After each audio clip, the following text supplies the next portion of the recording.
At 0530 hours on a bright Tuesday morning at Forward Base Falcon in Estonia, 22-year-old Lena Volkov was doing what everyone expected her to do, meticulously cleaning rifles in the armory while the real soldiers prepared for their precision shooting exercises. What none of them knew was that the quiet Ukrainian woman with calloused fingers and oil-stained coveralls held an unofficial shooting record that would make their best marksmen look like amateurs. Before we jump back in, tell us where you're tuning in from, and if this story touches you, make sure you're subscribed, because tomorrow I've saved something extra special for you. In 72 hours, that secret would turn a forgotten maintenance specialist into the most sought-after sniper candidate in NATO forces. The morning sun streamed through the high windows of the armory at Forward Base Falcon, casting long shadows across rows of precisely arranged weapons. Lena Volkov ran her cloth along the barrel of an M24 sniper rifle with the same methodical precision she'd applied to hundreds of weapons over the past 10 months. At 22, she possessed an attention to detail that bordered on obsessive, her small hands moving with practiced efficiency as she disassembled, cleaned, and reassembled each component. The bass hummed with its familiar rhythm around her, outside.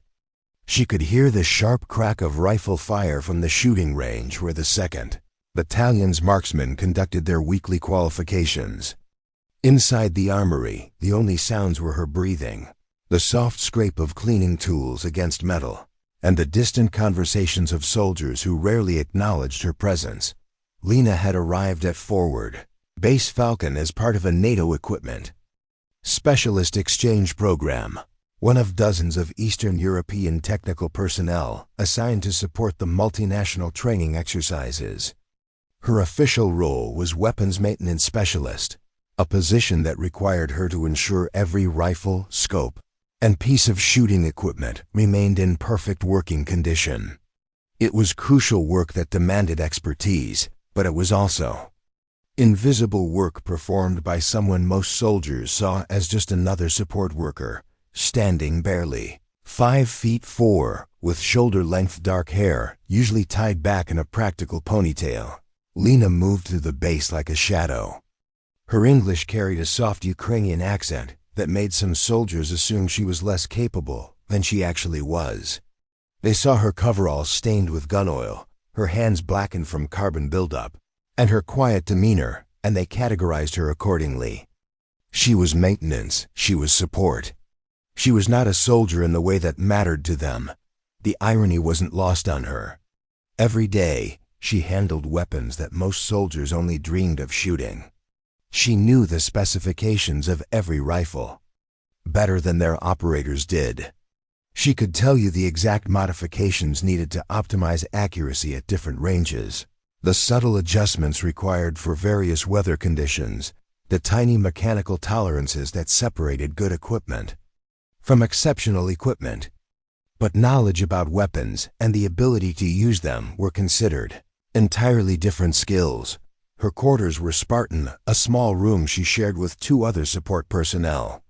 Unlike the combat troops who decorated their spaces with unit patches and commendation certificates, Lena's area contained only the essentials: a few personal photos from home, technical manuals she studied in her spare time, and a locked footlocker containing items she preferred to keep private. The base operated on a clear hierarchy. Combat personnel occupied the top tier, their opinions valued and their expertise respected. Below them came specialized support roles, like communications and intelligence. At the bottom were the maintenance personnel, essential, but easily overlooked. Lena had quickly learned not to offer suggestions during briefings, not to question tactical decisions, and certainly not to imply that she might know anything about the practical application of the weapons she serviced. During meals in the dining facility, she sat with other support staff, listening to conversations about home, about families, about anything except the military operations that dominated the combat soldiers' discussions. She'd grown accustomed to being invisible, to having her presence acknowledged only when someone needed a weapon cleaned or an equipment manifest updated. The most frustrating part was watching subpar shooting performances during training exercises. She'd see soldiers struggling with weapons she'd perfectly calibrated, missing targets that should have been routine, failing to account for environmental factors she could calculate in her head. But commenting would be overstepping her role, implying she knew better than trained marksmen. So she stayed silent, cleaned their rifles after each exercise, and made the tiny adjustments that might help them shoot better next time. Adjustments they never noticed or acknowledged. Her day typically began at 0500 and ended well after 1800, long after the combat personnel had finished their training and moved on to recreation or rest. While they socialized or worked out, Lena remained in the armory, ensuring every weapon would be ready for the next day's activities. It was solitary work that suited her temperament, but it also reinforced her isolation from the base's social structure. Forward Base Falcon operated under a rigid structure that had been refined through decades of military tradition. The base commander, Colonel James Mitchell, ran operations with the efficiency of a man who'd spent 25 years climbing through the ranks of conventional military hierarchy. His philosophy was simple: everyone had their role, everyone stayed in their lane, and success came through discipline and adherence to established protocols. The shooting range served as a perfect microcosm of this hierarchy. Master Sergeant David Kane supervised all marksmanship training with the authority of someone who'd earned his position through years of proven performance. His team of certified instructors included Staff Sergeant Marcus Webb, a former Army Ranger with multiple deployment medals, and Sergeant First Class Tommy Rodriguez, whose precision shooting credentials included advanced urban warfare training. These men represented the pinnacle of military marksmanship expertise, at least according to the official organizational chart. Lena observed this structure daily as she delivered cleaned weapons to the range. The instructors commanded respect from all trainees, their word final on everything from shooting stance to equipment selection. When they spoke, soldiers listened. When they demonstrated techniques, soldiers mimicked every movement. The entire system reinforced the idea that marksmanship expertise belonged exclusively to designated specialists who'd earned their positions through official channels. Master Sergeant Kane embodied this philosophy perfectly. A thick-set man in his early 40s with graying hair and weathered features, he'd built his reputation on consistency and traditional methods. His approach to training emphasized fundamentals: proper breathing, steady hold, smooth trigger pull. He'd successfully trained hundreds of soldiers using techniques that had remained largely unchanged for decades. Innovation wasn't necessary. When established methods produced reliable results, the range itself reflected this systematic approach. Targets were positioned at standard distances: 100, 300, 500, and occasionally 800 meters for advanced training. Shooting positions followed regulation specifications. Equipment assignments matched rank and role requirements. Everything operated according to established parameters designed to produce predictable outcomes. Within acceptable margins, Lena's position in this system was clearly defined and strictly limited. She was authorized to clean weapons, perform basic maintenance, and ensure equipment availability. She could requisition supplies, maintain inventory logs, and coordinate with supply chains. What she couldn't do was offer tactical advice, suggest training modifications, or imply that she possessed knowledge beyond her assigned responsibilities. This limitation had been made clear during her first week on base. She'd noticed that several rifles were slightly misaligned and had mentioned it to Sergeant Rodriguez during a routine equipment exchange. His response had been polite but firm. Maintenance personnel identified problems. Combat personnel solved them. Her job was to report issues, not to diagnose solutions or suggest improvements. The message had been reinforced through dozens of small interactions. When she'd observed training exercises and noticed environmental factors affecting accuracy, her attempts to mention wind conditions or temperature variations were met with polite dismissal. When she'd suggested that certain scopes might perform better with different mounting configurations, she was thanked for her input and told that equipment decisions were made by qualified personnel. Preparing and narrating this story took us a lot of time, so if you are enjoying it, subscribe to our channel, it means a lot to us. Now back to the story. Even her living arrangements reflected her position in the hierarchy. Combat personnel occupied newer barracks with better amenities. Specialists and technical staff lived in older buildings with shared facilities. Support personnel like Lena were housed in converted storage areas that had been minimally upgraded for human habitation. The message was clear. Your value to the organization determines your quality of life. The base's social structure mirrored its professional hierarchy. Officers dined in their own facility and socialized in exclusive areas. Senior enlisted personnel had established gathering places where rank and experience determined inclusion. Junior soldiers congregated in common areas where they could build relationships that might advance their careers. Support staff existed in the margins, necessary but separate from the real business of military operations. This separation became most apparent during formal briefings and training sessions. Combat personnel sat in the front rows, their questions welcomed and their insights valued. Technical specialists occupied middle sections, recognized for their expertise within narrow domains. Maintenance staff sat in back corners, present mainly to understand their supporting roles in upcoming operations.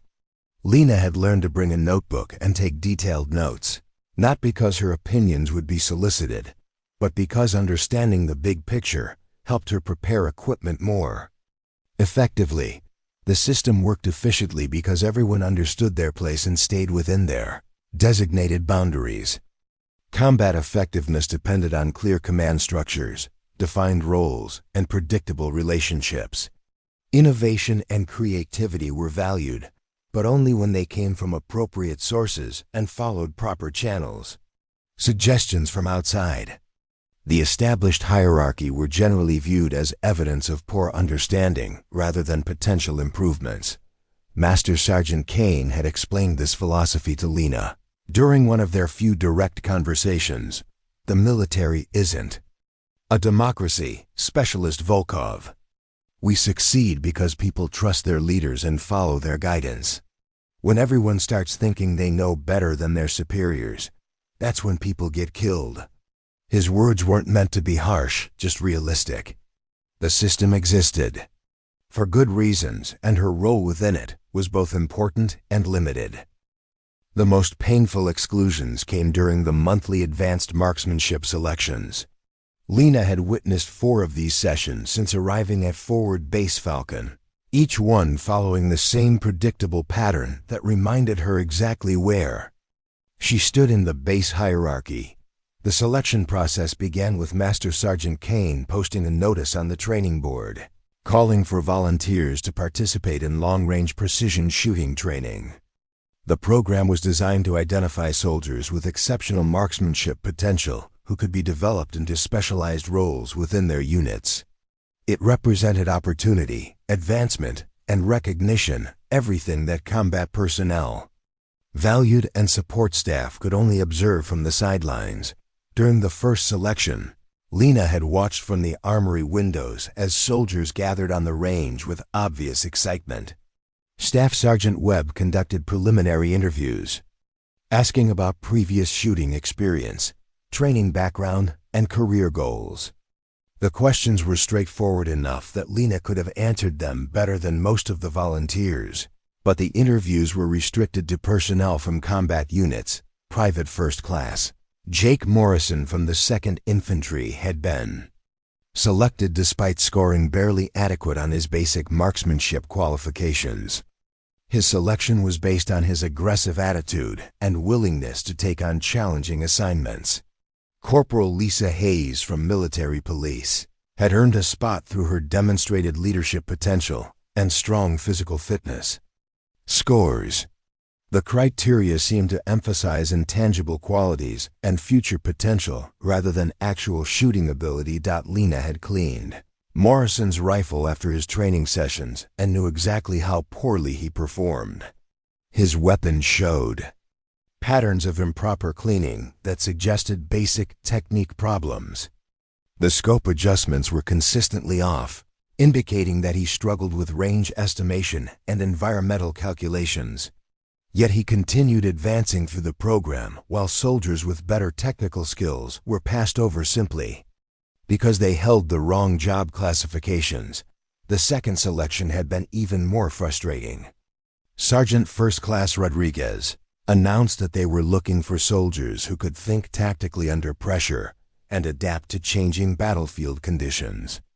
Lena had stood in the equipment room, organizing scope attachments, while listening to volunteers describe their tactical experience and strategic thinking abilities.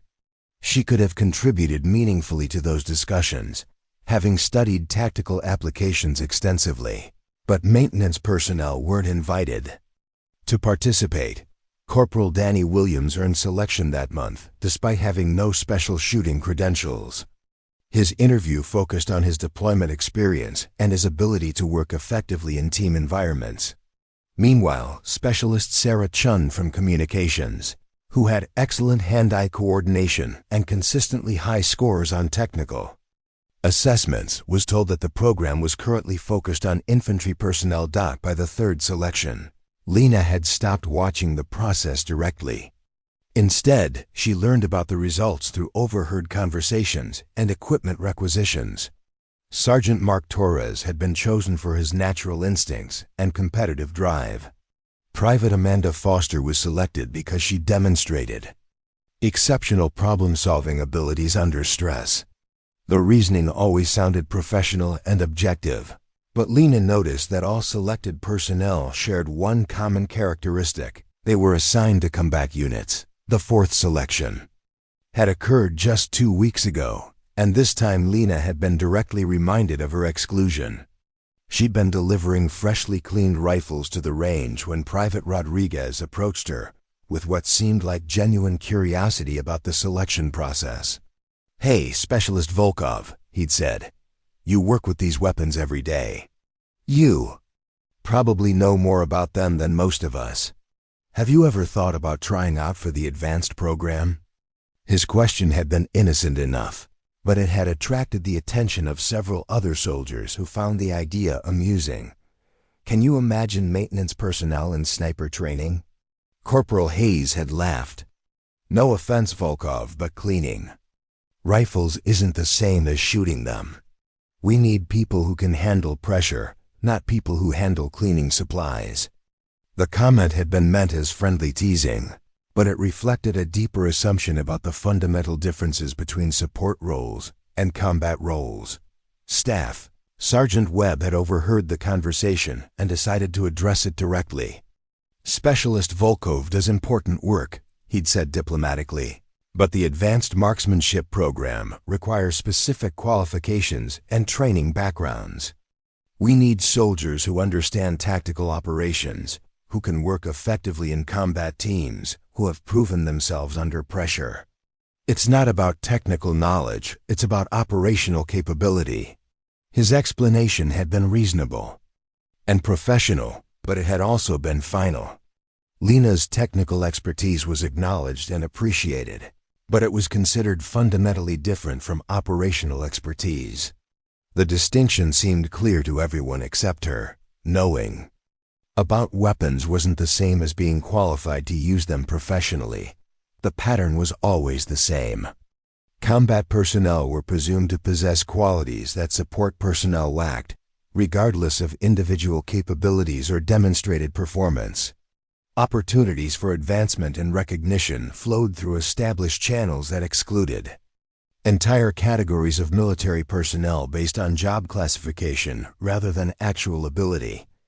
Each exclusion reinforced the message that her role was fixed and her potential was predetermined. She could excel within her assigned responsibilities, But excellence in maintenance wasn't considered transferable to operational roles. The system worked efficiently because everyone understood these boundaries and accepted them as necessary elements of military organization. What nobody at Forward Base Falcon knew was that Lena Volkov had been preparing for opportunities that didn't officially exist for someone in her position.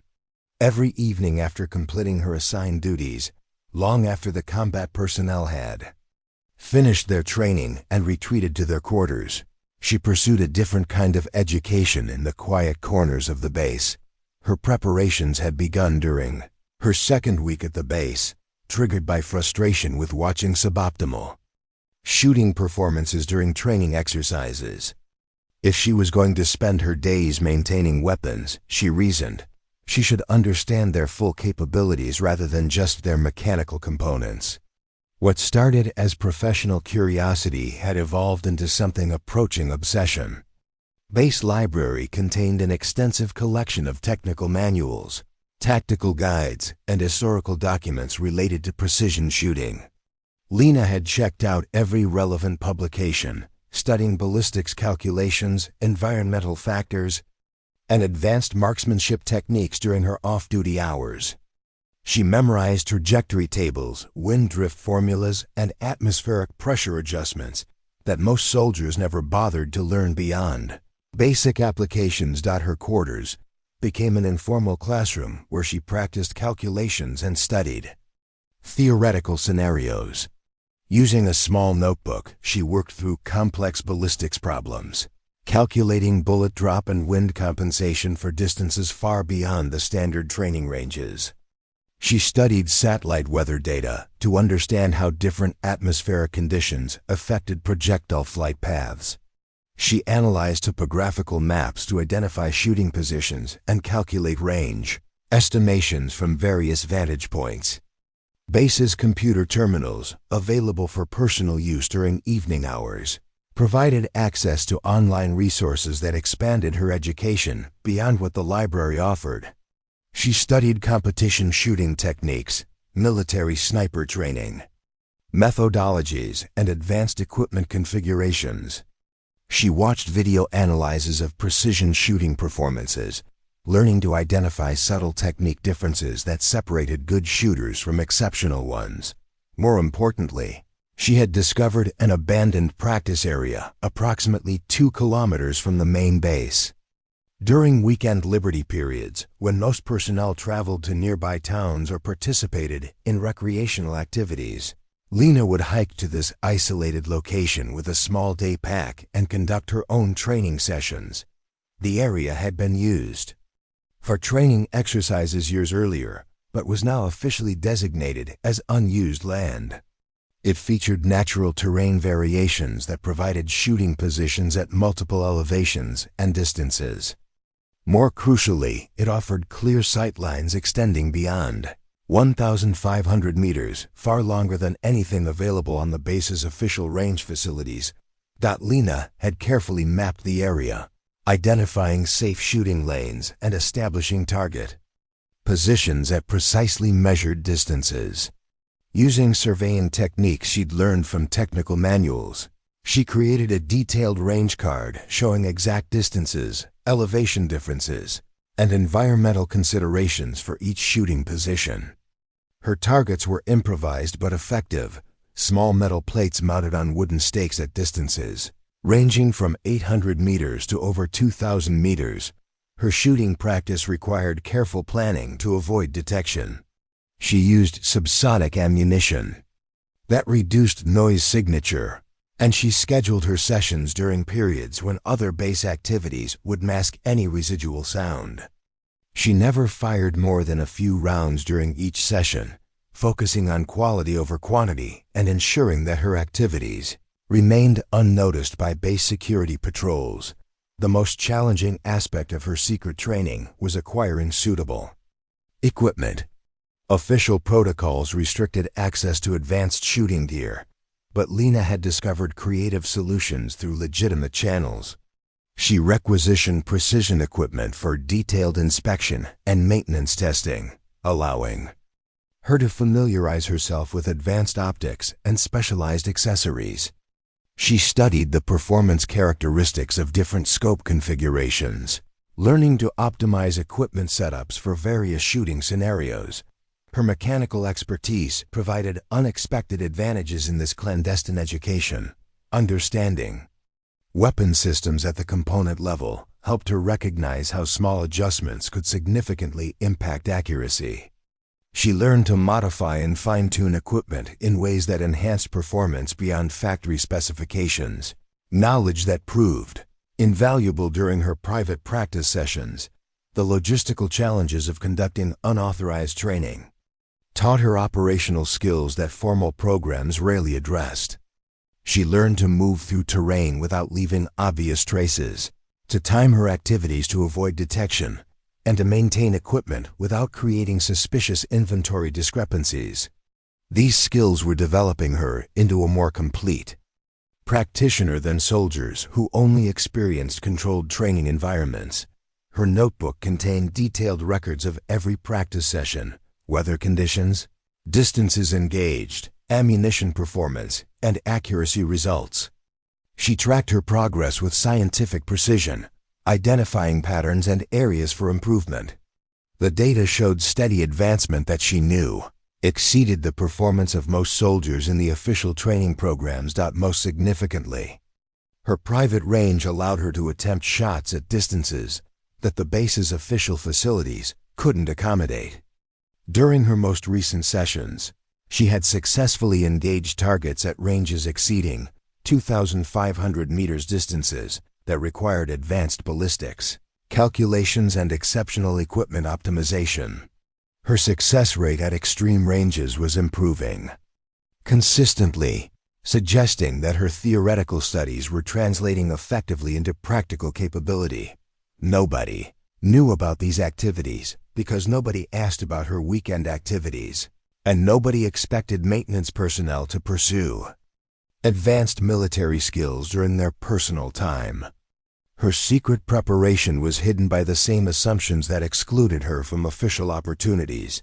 Support staff were presumed to have different interests and capabilities than combat personnel. This isolation provided perfect cover for developing skills that would have surprised everyone at Forward Base Falcon if they had known to look for them. The conversations that hurt most weren't the official rejections or formal policy explanations. Those, at least, were delivered with professional courtesy and organizational logic. The real damage came from casual comments and offhand remarks that revealed what her colleagues truly thought about her capabilities and potential. These moments typically occurred during routine interactions when soldiers spoke freely, assuming that their words carried no weight because they were directed at someone whose opinions didn't matter. Lena heard them all, processing each dismissive comment like small cuts that accumulated into something much deeper. The worst incident had occurred 3 weeks ago. During a routine equipment inspection, Lena was conducting her weekly assessment of rifle conditions when Corporal Hayes and Private Morrison began discussing the previous day's training exercise. They spoke openly, treating her presence as irrelevant to their conversation. "I don't understand how Rodriguez keeps missing those 600-meter shots," Morrison complained, cleaning his fingernails while Lena methodically examined his weapon's action. The conditions were perfect yesterday: no wind, good visibility, stable shooting position. It should have been routine. Hayes shrugged, watching Lena work without really seeing her. Some people just don't have the instincts for long-range work. Rodriguez is solid on basic marksmanship, but precision shooting requires a different kind of thinking. You can't teach someone to have natural ability. "Speaking of natural ability," Morrison said with a laugh, "can you imagine if they started letting support personnel try out for sniper training? Picture Volkov here trying to handle a Barrett .50 caliber. She'd probably get knocked over by the recoil." Hayes found this image amusing. Even if she could handle the equipment, imagine trying to explain ballistics calculations to someone whose job is cleaning rifles. You need people who can think tactically, who understand operational requirements. Maintenance people are good at following procedures, but precision shooting requires creativity and adaptability. Lena continued her inspection, her hands steady despite the anger building in her chest. She could have corrected Morrison's misconceptions about recoil management, could have demonstrated her understanding of ballistics calculations that exceeded most soldiers' capabilities, could have challenged Hayes's assumptions about tactical thinking. Instead, she remained silent, knowing that any response would be dismissed as defensive or inappropriate. Plus, there's the physical requirements, Morrison continued, apparently warming to his topic. Snipers need to carry heavy equipment across difficult terrain, maintain shooting positions for hours without moving, handle stress that would break most people. Look at Volkov, she's maybe 130 pounds. She couldn't even carry a full sniper kit, let alone use it effectively in field conditions. The irony was almost unbearable. Morrison's own physical fitness scores were mediocre at best, and his understanding of sniper requirements was based on movie stereotypes rather than actual knowledge. Yet his confidence in dismissing her capabilities was absolute, supported by assumptions that went unquestioned because they aligned with established hierarchies. Similar conversations occurred regularly throughout the base, always conducted as if Lena's presence was irrelevant. During meals, soldiers would discuss advanced training opportunities and speculate about who might be selected for specialized programs. Her name never came up except as a punchline or an example of someone obviously unsuitable for combat roles. The thing about precision shooting, Staff Sergeant Webb had explained to a group of junior soldiers during a cleaning session, is that it requires a specific mindset. You need people who can stay calm under pressure, who can make complex calculations quickly, who have the confidence to take difficult shots when lives depend on accuracy. It's not something you can learn from books or practice in safe environments. Lena had been disassembling rifle triggers nearby, listening to Webb describe exactly the skills she'd been developing through her secret training. His tone was educational and professional, but his assumptions were clear. These capabilities belonged exclusively to designated combat personnel who'd proven themselves through official channels. The most frustrating aspect of these dismissals was their casual nature. Nobody was intentionally cruel or deliberately hurtful. They simply spoke about her limitations as obvious facts that required no examination or verification. Her small size, her support role, her quiet demeanor, all were interpreted as evidence of fundamental unsuitability for demanding military tasks. "I respect what maintenance people do," Sergeant Rodriguez had said during a recent briefing, "but there's a reason we have different job classifications. Combat roles require different skills, different training, different personalities. Someone who's good at technical work isn't necessarily suited for operational responsibilities. It's not about better or worse, it's about finding the right fit for different requirements." His words sounded reasonable and inclusive, acknowledging the value of her contributions while firmly establishing the boundaries of her capabilities. The message was clear. She could excel within her designated role, but excellence in maintenance didn't translate to potential in combat applications. These conversations reinforced a narrative that Lena found increasingly difficult to accept. According to her colleagues, precision shooting required natural instincts she didn't possess, physical capabilities she couldn't develop, tactical understanding she couldn't acquire, and mental toughness she couldn't demonstrate.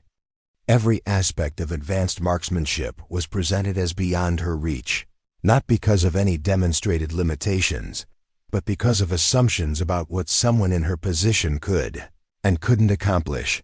The worst part was the certainty with which these judgments were delivered. Nobody questioned whether their assumptions might be wrong, whether her quiet competence might mask deeper capabilities, whether her technical expertise might translate into operational excellence. They spoke about her limitations as established facts rather than untested theories.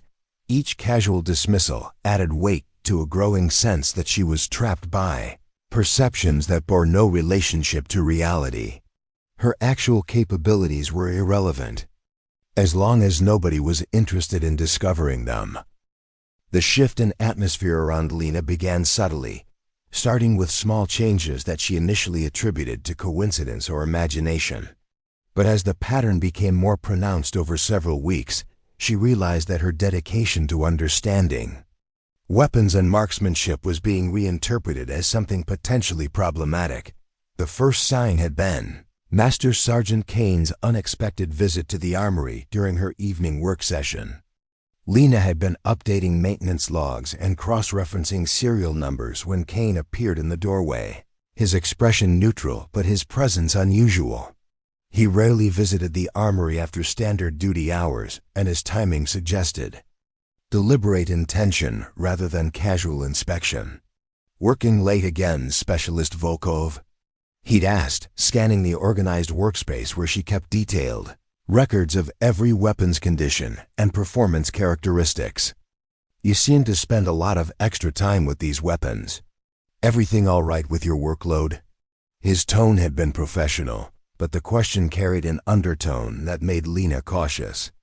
"Just ensuring everything's properly documented, Sergeant. I like to stay current with maintenance schedules and performance tracking." Her answer was truthful but incomplete. She didn't mention the additional research she conducted or the detailed performance analyses she maintained beyond official requirements. Kane had nodded, but his attention focused on the technical manuals scattered across her desk. "That's quite a bit of reading material. Are these all related to your assigned duties?" The question was pointed, suggesting that someone had noticed her extensive study of ballistics and marksmanship texts. "I believe understanding weapon systems completely helps me maintain them more effectively," Lena had replied carefully. "The manuals help me identify potential issues before they affect performance."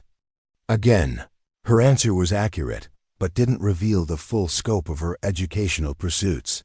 The conversation had ended without incident, but Kane's visit marked the beginning of increased scrutiny that gradually intensified over the following weeks. Other personnel began making comments that suggested her activities were being discussed and evaluated by people who questioned her motivations. Corporal Hayes had been the most direct in expressing these concerns. During a routine equipment exchange, she'd made a comment that felt like a warning disguised as friendly advice. "You know, Volkov, some people are wondering why you're so interested in advanced shooting techniques. I mean, your job is maintenance, right? Maybe you should focus on what you're actually supposed to be doing instead of trying to learn things that aren't really your business." The implication was clear. Her educational pursuits were being interpreted as inappropriate ambition or poor focus rather than professional development. Hayes's tone suggested that these weren't her own concerns, but reflected broader discussions among base personnel who'd noticed Lena's extensive study of subjects beyond her official responsibilities. Private Morrison had been more blunt during a subsequent conversation. "Look, Specialist, I don't want to cause problems, but people are talking about how you're always asking questions about shooting techniques and studying all those ballistics manuals. It's making some folks uncomfortable. Like, why would a maintenance person need to know about long-range calculations and tactical applications?" His words revealed that her quiet research had not gone unnoticed, despite her efforts to keep her educational activities discreet. More troubling was the suggestion that her pursuit of knowledge was being viewed as suspicious rather than commendable. In an environment where professional development was supposedly encouraged, her specific interests were being questioned. The concern seemed to center on the scope of her knowledge and the depth of her interest in subjects that fell outside traditional maintenance responsibilities. Staff Sergeant Webb had addressed this issue during a casual conversation that felt more like an informal investigation. "Volkov, you've got an impressive understanding of weapon systems," he'd said, his tone complimentary but leading somewhere specific. "But I'm curious about why you're so focused on operational applications rather than just mechanical maintenance. Are you thinking about requesting a transfer to a different specialty? His question forced her to explain interests that she'd never fully articulated, even to herself. I just believe that understanding how equipment is used helps me maintain it better, she'd said. If I know what performance demands will be placed on these weapons, I can ensure they're optimized for those requirements. Webb had accepted her explanation, but his follow-up question suggested deeper concerns. The thing is, some people are wondering if maybe you're not satisfied with your current role. And if you're not happy with maintenance work, that could affect your performance and attitude in ways that impact the whole unit. The logic was circular and frustrating. Her excellence in maintenance was being interpreted as evidence of dissatisfaction with maintenance, and her dissatisfaction was being presented as a potential problem for unit cohesion and effectiveness. Her competence had become suspicious rather than valuable. The crescendo came during a formal conversation with Colonel Mitchell, who called her to his office for what he termed a routine check-in that felt anything but routine. Mitchell's approach was diplomatic but firm, addressing concerns that had apparently been escalated through multiple levels of command. "Specialist Volkov," he'd begun, "your supervisors report that you're an excellent maintenance technician with exceptional attention to detail. But they've also noted that you seem to have interests and knowledge that extend well beyond your assigned responsibilities. Help me understand what you're hoping to accomplish here." The question forced Lena to defend motivations that seemed self-evidently positive. Her desire to excel, to understand her equipment completely, to develop capabilities that might benefit her unit, all of these were being presented as potentially problematic rather than obviously commendable. "Sir, I believe that being the best soldier I can be requires understanding all aspects of my equipment and its applications," she'd replied. "I want to contribute as effectively as possible to our mission success." Mitchell had nodded, but his response revealed the fundamental issue. The concern is that your contributions are most effective when they're focused on your assigned role. When soldiers start developing expertise outside their job descriptions, it can create confusion about responsibilities and authority. We need maintenance personnel who are focused on maintenance, not maintenance personnel who are trying to become something else. His words crystallized the impossible position she'd been placed in. Excellence within her role was expected, but excellence that suggested capabilities beyond her role was problematic. The formal restriction came on a gray Thursday morning that started like any other, but ended with Lena's future at Forward Base Falcon fundamentally altered. Colonel Mitchell had summoned her to his office for what he called a career development discussion, though the presence of Master Sergeant Kane and a personnel specialist from Base Command suggested something more significant than routine counseling. Mitchell's office reflected his methodical approach to leadership. Maps covered one wall showing current operational areas, commendation certificates lined another, and his desk was organized with military precision. Lena sat across from him in a straight-back chair, her service records spread between them like evidence in a formal review. "Specialist Volkov," Mitchell began, his tone carrying the weight of official decision-making, "your technical performance has been exemplary since your arrival at Forward Base Falcon. Your attention to detail, equipment knowledge, and maintenance procedures exceed standard requirements by significant margins." Lena nodded, waiting for the inevitable transition that would shift the conversation from praise to concern. She'd learned to recognize the pattern in official discussions, acknowledge competence, then establish limitations. "However," Mitchell continued, right on schedule, "there have been reports about activities and interests that fall outside your assigned responsibilities. Multiple supervisors have noted that you're spending considerable time studying materials related to tactical operations, marksmanship applications, and advanced weapon systems that aren't directly relevant to maintenance duties." Kane shifted in his chair, consulting notes that suggested this conversation had been carefully prepared. "The concern isn't about your curiosity or desire to learn," he interjected. Professional development is always encouraged. But there's a difference between understanding your equipment and developing expertise in areas that belong to other specialties. The personnel specialist, a captain whose nameplate read Harris, opened a folder and began reading from what appeared to be an official summary. Base Command has reviewed your training requests, library usage, and study patterns. While your dedication is commendable, the scope of your interests suggests a fundamental misunderstanding of your role within this organization. Mitchell leaned forward, his expression serious but not unkind. Lena, help me understand what you're trying to accomplish. Are you dissatisfied with your current position? Are you hoping to transfer to a different specialty? Because if that's the case, there are proper channels for requesting career changes that don't involve independently developing skills outside your job description. The question forced Lena to articulate motivations that she'd never fully examined, even in private moments. Sir, I'm not dissatisfied with maintenance work. I just believe that understanding the complete operational picture helps me perform my assigned duties more effectively. When I know how equipment will be used, I can optimize it for those specific requirements. Harris consulted her notes again, her response suggesting that this explanation had been anticipated and evaluated. The problem with that reasoning, specialist, is that operational optimization isn't your responsibility. We have qualified personnel whose job it is to configure equipment for specific missions. When maintenance personnel start making those kinds of decisions independently, it creates confusion about authority and responsibility. Kane nodded in agreement. What we need from you is focus on your assigned role.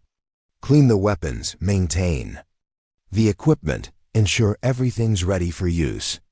Those are crucial functions that require your full attention. When you start branching out into ballistics calculations and tactical applications, it suggests that you're not fully committed to the job we actually need you to do. The logic was becoming circular in a way that frustrated Lena beyond words. Her exceptional performance in maintenance was being used as evidence that she had time and energy for unauthorized activities, while her unauthorized activities were being presented as evidence of insufficient focus on her official duties. Furthermore, Mitchell continued, your extensive study of advanced marksmanship techniques is creating unrealistic expectations about your potential role within this organization. We need to be clear about career paths and advancement opportunities so that you can make informed decisions about your future. Captain Harris opened another section of her folder, revealing what appeared to be official policy documentation. Base regulations are specific about professional development activities. Personnel are encouraged to pursue education and training that directly supports their assigned responsibilities. Activities that fall outside those parameters require approval through proper channels. The conversation was moving toward formal restrictions that would limit not just her opportunities, but her ability to prepare for opportunities that might arise in the future. Lena realized that her months of secret preparation were about to be officially discouraged, if not prohibited. Going forward, Mitchell announced, we're implementing some guidelines that will help you focus your efforts more effectively. First, your access to advanced technical manuals will be limited to materials directly related to maintenance procedures. Second, your study time will be monitored to ensure that it supports your assigned duties rather than unrelated interests. Kane added the operational details. You'll check out any reading materials through me personally, and I'll need to approve the relevance to your job requirements. Your off-duty activities need to align with your professional responsibilities, not expand beyond them. The restrictions felt like being placed in an increasingly smaller box, with walls that were designed to contain her ambitions rather than develop her capabilities. Every avenue for growth was being systematically closed off based on the assumption that growth outside her designated role was inherently problematic. Harris delivered the final element of the new restrictions. Additionally, any requests for training or educational opportunities will be evaluated based on direct relevance to your current position. Cross-training in other specialties isn't available to personnel who haven't demonstrated complete mastery of their assigned roles. The circular logic was complete. She couldn't demonstrate mastery beyond her role without training beyond her role. But she couldn't access training beyond her role without first demonstrating mastery beyond her role. Mitchell concluded the meeting with words that sounded supportive, but felt like a professional death sentence. Specialist Volkov, you have tremendous potential within your specialty. Focus on becoming the best maintenance technician you can be, and let other people handle the responsibilities that fall outside your area of expertise. As Lena left the office, she understood that her path forward had been officially narrowed to a single lane with no opportunities for deviation or advancement beyond predetermined limits. The emergency call came through at 13:47 hours on what had been a routine Tuesday afternoon. Lena was conducting her weekly inventory in the armory when the base alarm system activated, its piercing tone cutting through the normal quiet of administrative duties. Within seconds, the loudspeaker crackled to life with an urgent message that would change everything. All personnel, this is Base Command. We have a hostage situation at Checkpoint Delta. Multiple civilian contractors are being held by armed insurgents approximately 2,800 meters from the base perimeter. This is not a drill. All combat personnel report to the command center immediately. Lena dropped her clipboard and moved toward the window that offered a view toward the northeastern section of the base perimeter. Through powerful binoculars mounted for range observation, she could see smoke rising from the direction of the construction site, where NATO contractors had been working on communication infrastructure upgrades. The command center became a hub of frantic activity as officers and senior enlisted personnel coordinated response options. Lena could hear radio chatter through the open doors as she moved closer, trying to understand the scope of the crisis developing beyond the base security zone. The situation became clearer through fragments of radio communication. A group of local insurgents had attacked the construction site, killing 2 security guards and taking 4 civilian contractors hostage.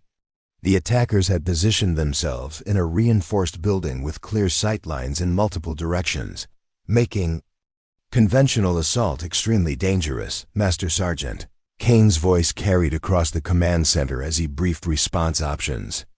The building they're holding is approximately 2,800 meters northeast of our position, elevated on a ridge that gives them observation over all approach routes.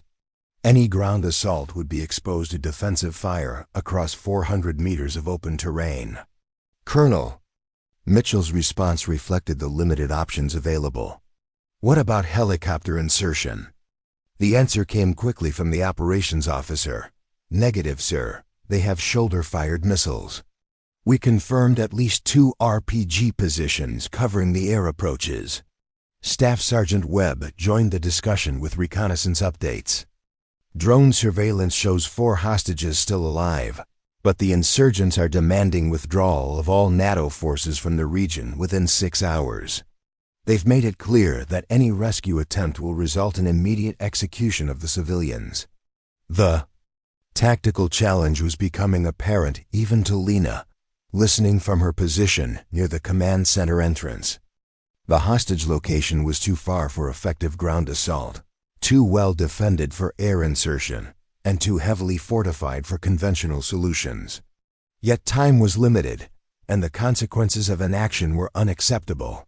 Sir, Kane reported, after consulting with his team leaders, our longest effective engagement range with current personnel is approximately 1,200 meters. We'd need to move significantly closer to have any chance of accurate fire, and that movement would be observed and probably trigger immediate hostage execution. The number hit Lena like a physical blow. 1,200 meters was the maximum effective range for the base's designated marksmen, less than half the distance to the target location. She knew, with absolute certainty, that she could engage targets accurately. At 2,800 meters, she'd done it repeatedly during her secret training sessions, using equipment identical to what was available in the base armory. Mitchell's frustration was evident in his voice. "Are you telling me we have no capability to engage targets at that range?" The silence that followed provided its own answer. Forward Base Falcon's sniper-qualified personnel were currently deployed to other locations, leaving only standard infantry marksmen whose capabilities were insufficient for extreme, long-range precision work. Webb attempted to offer alternatives. "Sir, we could request sniper support from the main base, but response time would be approximately 4 hours. We could also coordinate with air assets for precision strikes, but that would likely result in collateral damage to the hostages." 4 hours was too long, and precision strikes couldn't guarantee hostage safety. The tactical problem required a solution that didn't officially exist within the base's current capabilities. Lena found herself calculating wind conditions, atmospheric pressure, and trajectory requirements for a shot that everyone else considered impossible. The radio crackled with updates from the crisis site. "Base Command, this is Observation Post Alpha. The insurgents are becoming increasingly agitated. They've moved 2 hostages to windows facing our direction, apparently using them as human shields against potential sniper fire." Captain Harris, who had been coordinating with higher command, delivered news that further narrowed their options.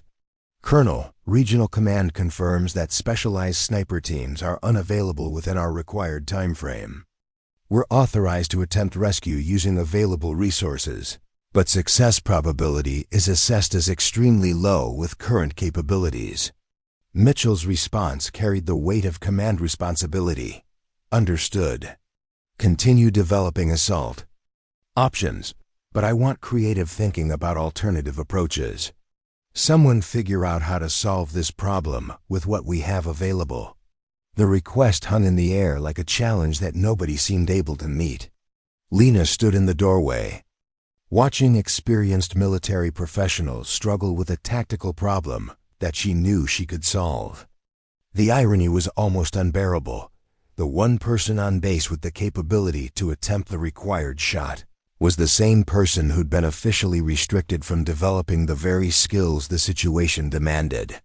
Through the window, she could see the distant ridge where the hostages were being held.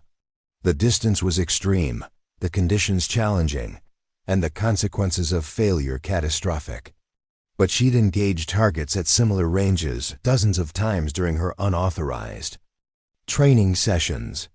She knew the ballistics calculations, understood the environmental factors, and had access to equipment capable of making the shot. The question wasn't whether she could attempt the rescue, it was whether she would be allowed to try, and whether she was willing to risk everything to prove that her months of secret preparation had been justified by exactly this kind of impossible situation. Lena stepped forward into the command center, her heart hammering against her ribs as she approached the group of officers huddled around tactical displays and radio equipment. The weight of what she was about to say and the consequences that would follow pressed down on her shoulders like a physical burden. "Sir," she said, her voice cutting through the urgent discussions with quiet authority that surprised everyone, including herself. "I can make that shot." The command center fell silent except for the static of radio communications and the distant hum of base operations. Every face turned toward her with expressions ranging from confusion to disbelief. Colonel Mitchell's eyebrows raised as he processed what he'd just heard from the maintenance specialist, who'd been restricted from advanced training just weeks earlier. "Specialist Volkov," Mitchell said carefully, "this is not the time for hypothetical discussions. We need practical solutions from qualified personnel." His tone was patient but firm, the voice of a commander who didn't have time for distractions from support staff. "Sir, I'm not speaking hypothetically," Lena replied, maintaining steady eye contact despite the weight of scrutiny from every person in the room. I have the capability to engage targets at 2,800 meters with the equipment currently available in our armory. I can make the shot that could end this situation." Master Sergeant Kane stepped forward, his expression shifting from confusion to something approaching concern. "Volkov, you're a maintenance technician. Long-range precision shooting requires years of specialized training, advanced certification, and extensive field experience. This isn't something you learn from reading manuals." The dismissal was automatic and predictable, but Lena had prepared for exactly this response. "Sergeant, I've been conducting long-range shooting training for the past 8 months.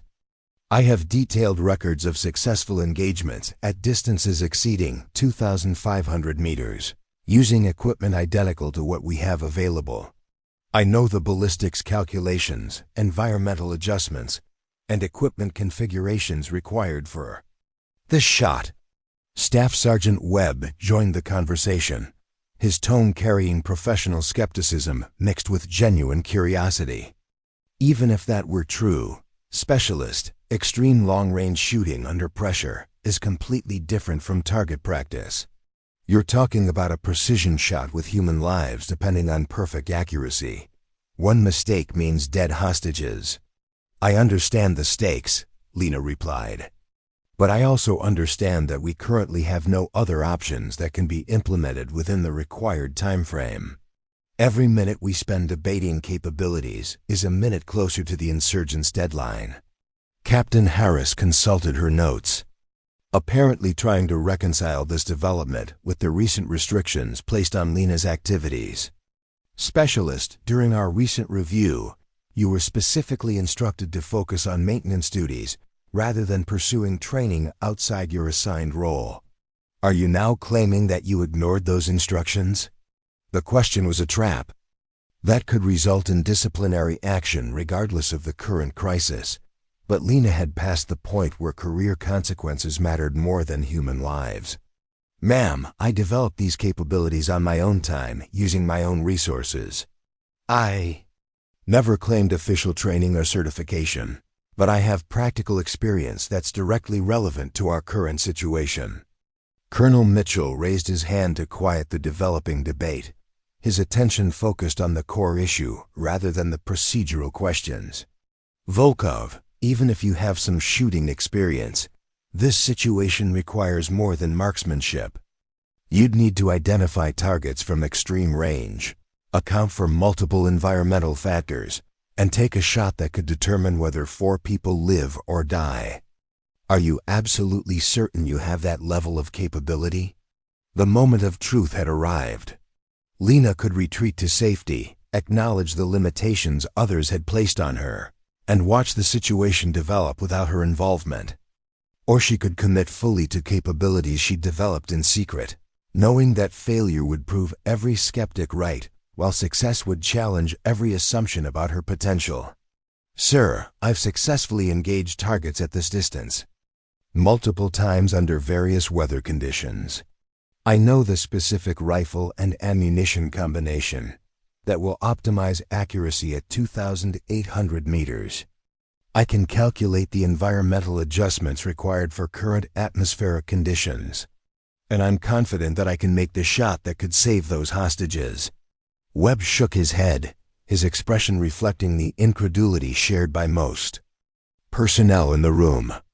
"Colonel, with all due respect, this is insane.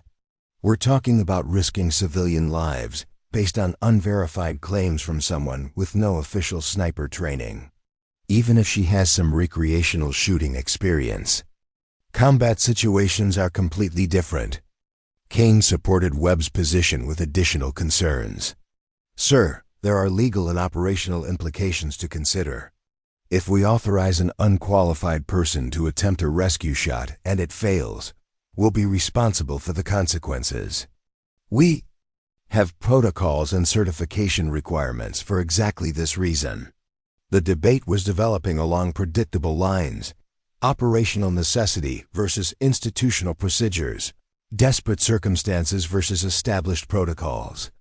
Lena realized that her offer was being evaluated not just on its practical merits, but on its compatibility with organizational structures that had no framework for recognizing capabilities developed outside official channels.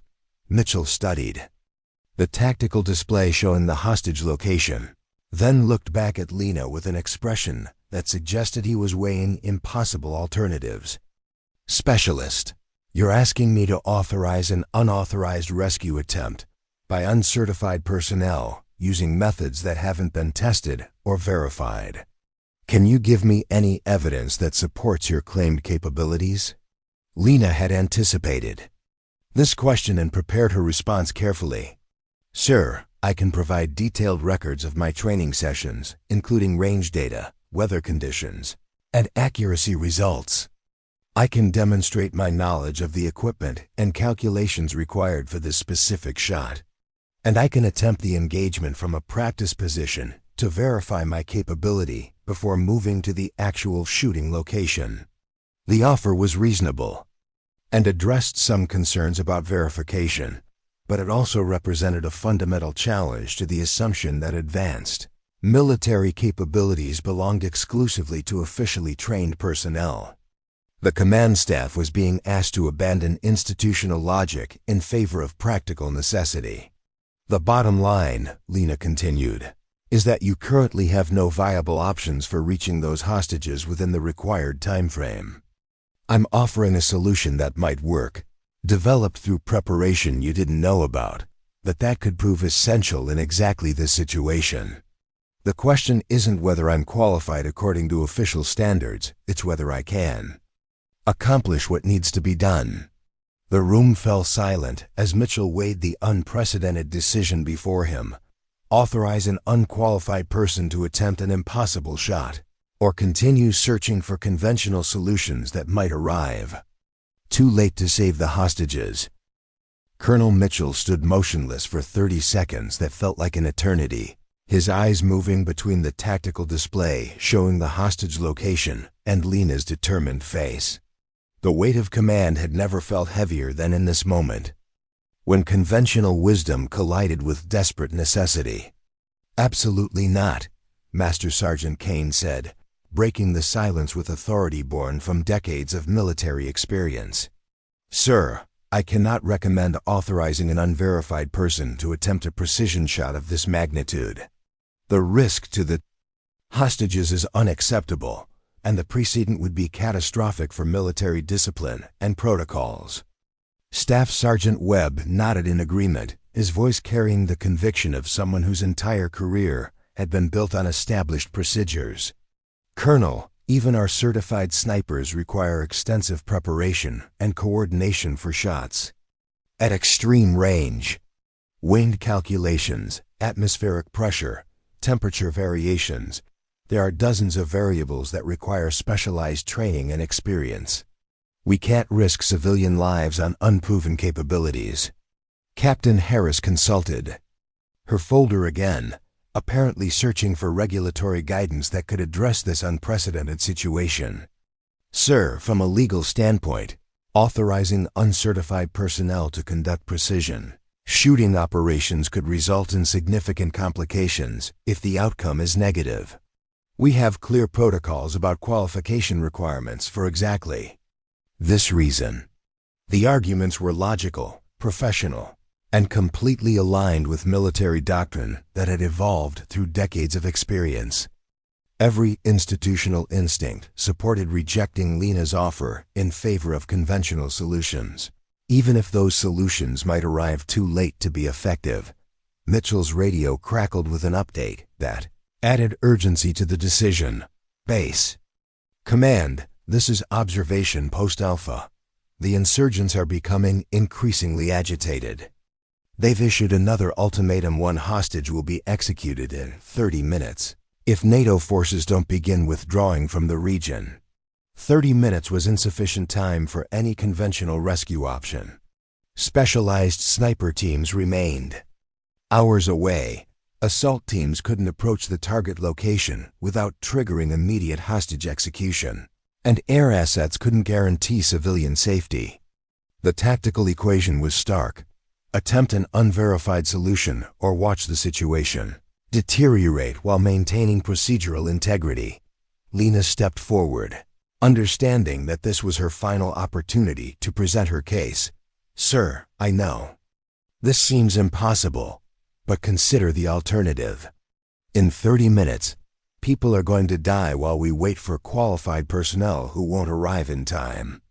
I've spent 8 months preparing for exactly this kind of situation, not because I expected it to happen, but because I believed in being ready for whatever might be required. Mitchell turned to her with an expression that mixed desperation with calculation. Specialist Volkov, even if you have the technical capability to make this shot, there are operational factors you haven't considered. Target identification at extreme range, communication coordination, extraction procedures if the shot is successful. These require integration with tactical teams you've never worked with. Sir, Lena replied, I've studied these procedures extensively. I understand the coordination requirements, the communication protocols, and the follow-up operations that would be needed. More importantly, I understand that perfect integration isn't possible in 30 minutes, regardless of who takes the shot. We need someone who can engage the target accurately, and I'm confident in my ability to do that. Kane made one final attempt to dissuade the colonel from what he considered a catastrophic decision. Sir, if this fails and statistical probability suggests it will, we'll have dead hostages and an international incident caused by our decision to ignore established procedures. The investigation alone could end multiple careers, including yours. The threat was real and significant. Military careers had been destroyed by much smaller deviations from protocol, and authorizing an uncertified person to attempt a rescue operation would be scrutinized at the highest levels of command. Success might be celebrated, but failure would be investigated, analyzed, and likely punished. Webb offered what seemed like a reasonable compromise. Colonel, we could have Specialist Volkov demonstrate her capabilities on the practice range, while we continue coordinating conventional options. If she can prove her ability under controlled conditions, we might consider her as a backup option. The suggestion was logical, but impractical given the time constraints. Lena understood that demonstration would consume precious minutes while providing limited verification of capabilities under actual operational stress. Sir, every minute spent on verification is a minute closer to the execution deadline. I'm not asking for a trial run, I'm asking for permission to attempt something that might save lives. Mitchell's radio provided another urgent update. Base command, drone surveillance shows the insurgents are preparing to move one hostage to a more exposed position. It appears they're preparing to follow through on their execution threat. The colonel closed his eyes for a moment, then opened them with the expression of someone who had made an impossible decision. Against my better judgment and the advice of my staff, I'm authorizing Specialist Volkov to attempt this shot. But understand that this decision goes against every protocol and procedure we normally follow. If this fails, the consequences will be severe for everyone involved. Kane's objection was immediate and forceful. Sir, I must formally object to this decision and request that my objection be entered into the official record. This violates established procedures and places civilian lives at unacceptable risk. Objection noted and recorded, Mitchell replied grimly. Webb, you'll coordinate equipment and positioning. Harris, you'll handle communications with higher command. Kane, you'll supervise the operation and provide tactical guidance. Everyone understands that we're operating outside normal parameters, but we're also operating under extraordinary circumstances. Lena felt a mixture of relief and terror wash over her.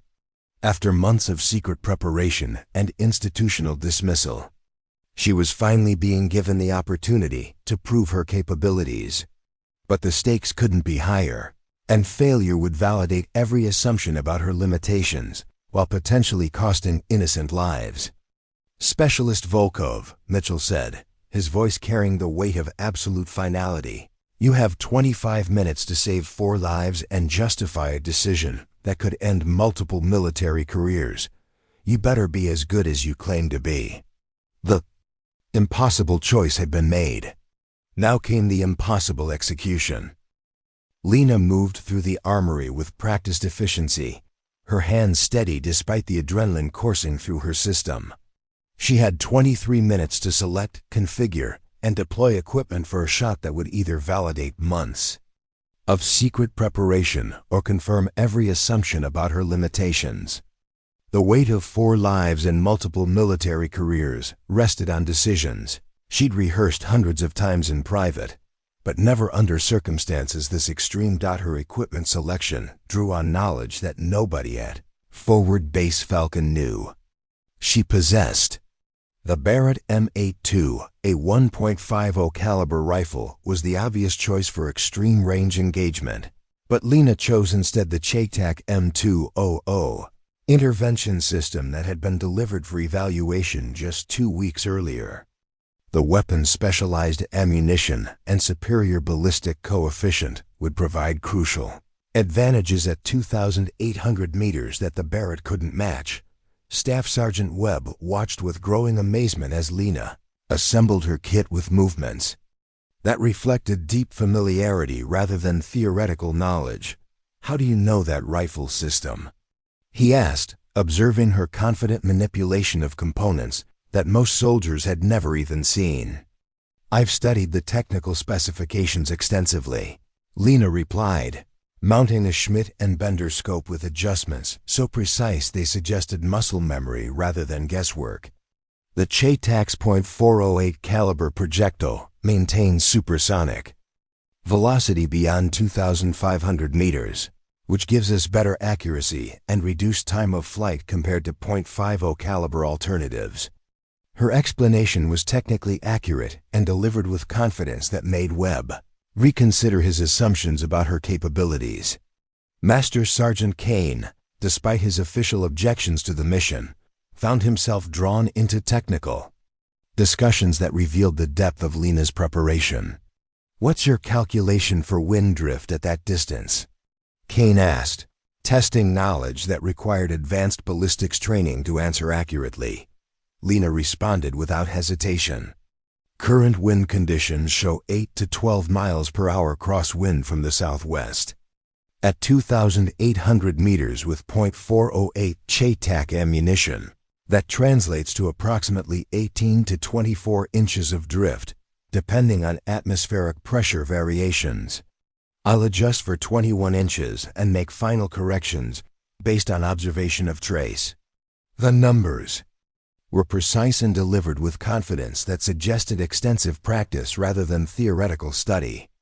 Kane exchanged glances with Webb, both beginning to realize that their maintenance specialist had developed capabilities that exceeded many officially trained marksmen. Colonel Mitchell monitored their progress through radio updates while coordinating with observation posts that would provide real-time intelligence during the shot attempt.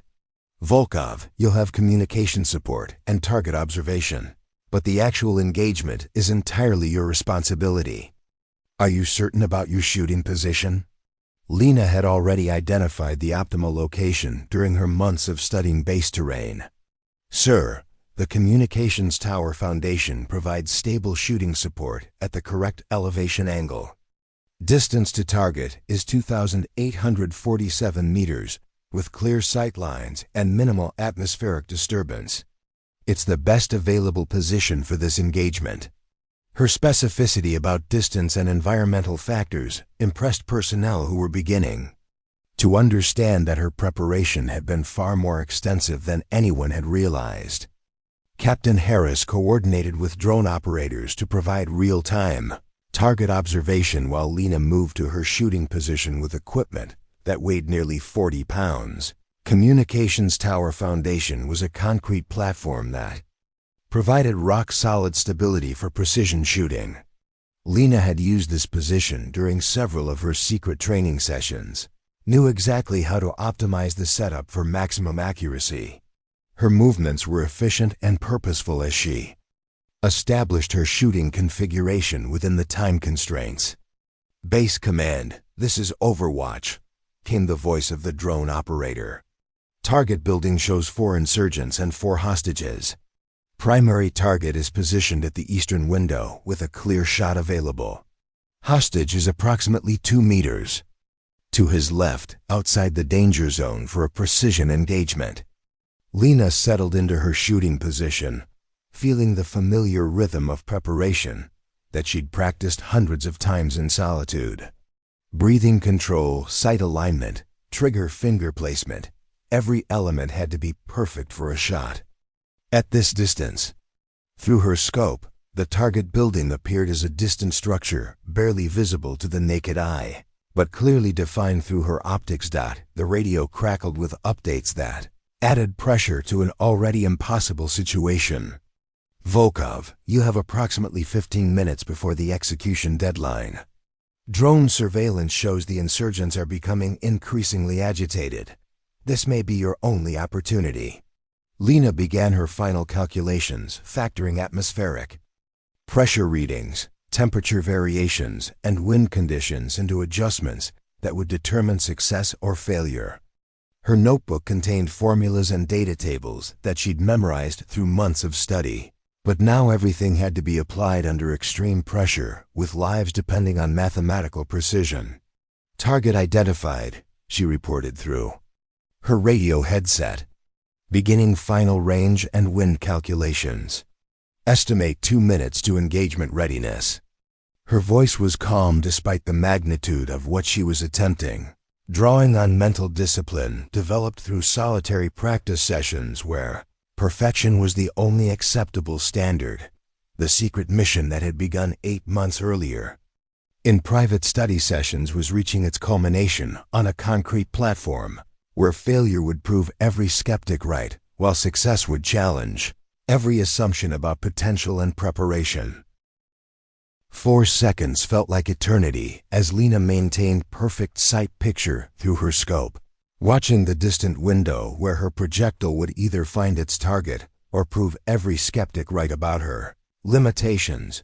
The .408 caliber bullet traveled at over 3,000 feet per second, but even at that velocity, the extreme distance meant precious seconds of uncertainty before impact confirmation. Target down.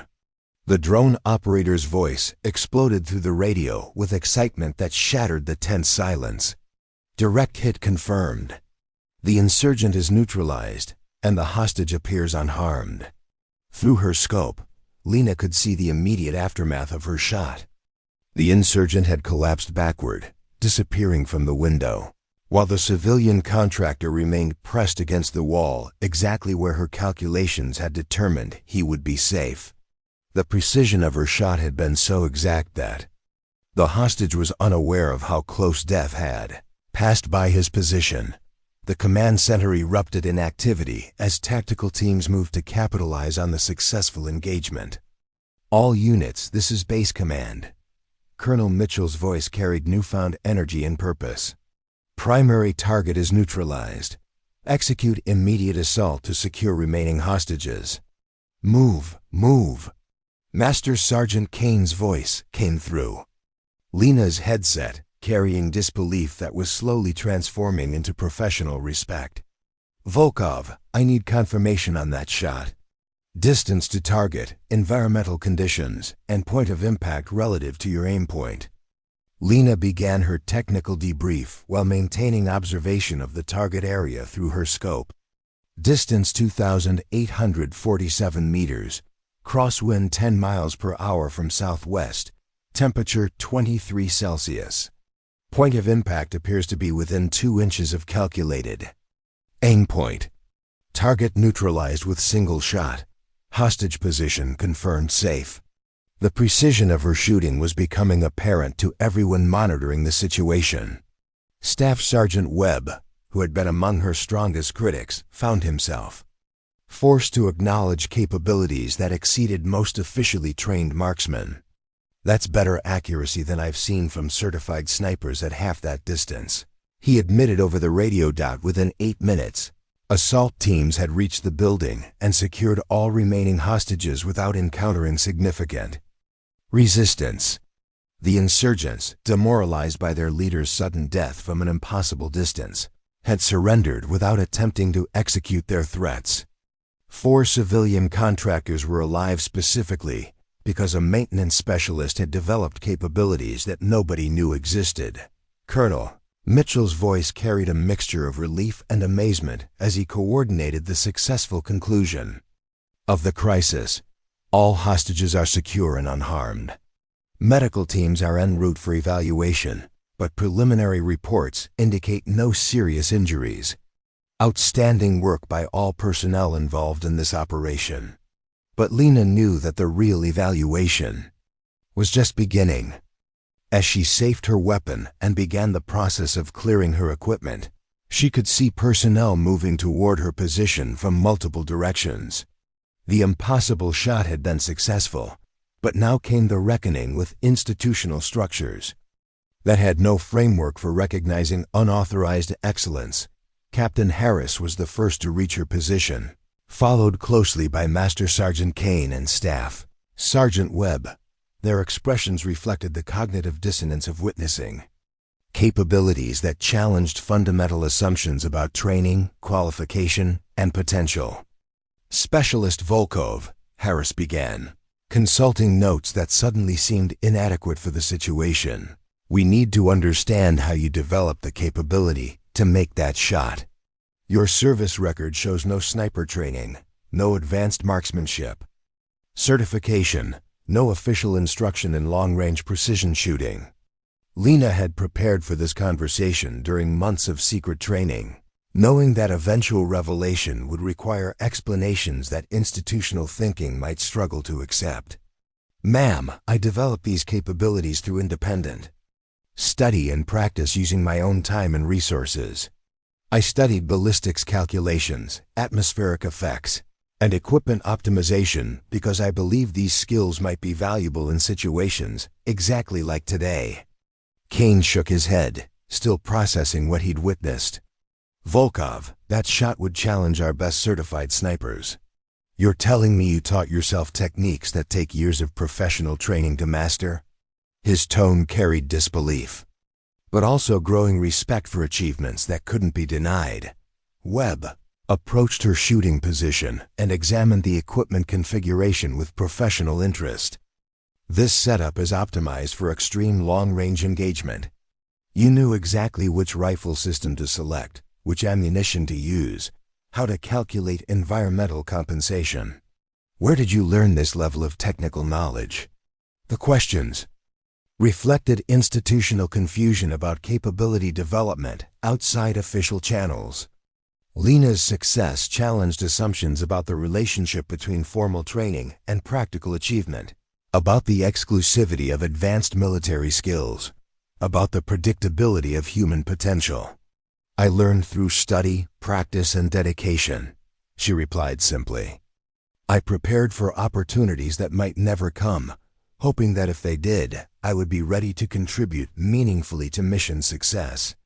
Colonel Mitchell arrived at her position as she finished packing her equipment, his expression reflecting the complex calculations of a commander whose unauthorized decision had been vindicated by results that exceeded all expectations.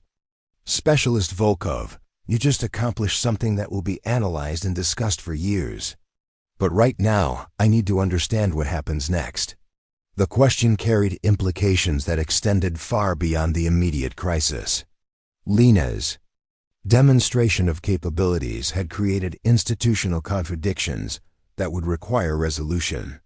She was still officially a maintenance specialist with restricted access to advanced training, but she had just accomplished a precision shooting feat that most certified snipers couldn't match. Sir, Lena replied, shouldering her pack with the same methodical precision she brought to all her activities. I'm ready to continue serving in whatever capacity best supports our mission. Today proved that preparation and dedication can create opportunities to contribute beyond official expectations. As they walked back toward the base, Lena realized that her secret mission had accomplished more than saving 4 lives. It had proven that potential isn't limited by job classifications. that excellence can develop in unexpected places, and that sometimes the most valuable capabilities are hidden in plain sight, waiting for the right moment to prove their worth. Maintenance specialist who cleaned rifles had just demonstrated that true marksmanship excellence transcends official recognition, and Forward Base Falcon would never view capability and potential the same way a guy. Up next, you've got two more standout stories right on your screen. If this one hit the mark, you won't want to pass these up. Just click and check them out. And don't forget to subscribe and turn on the notification bell so you don't miss any upload from us.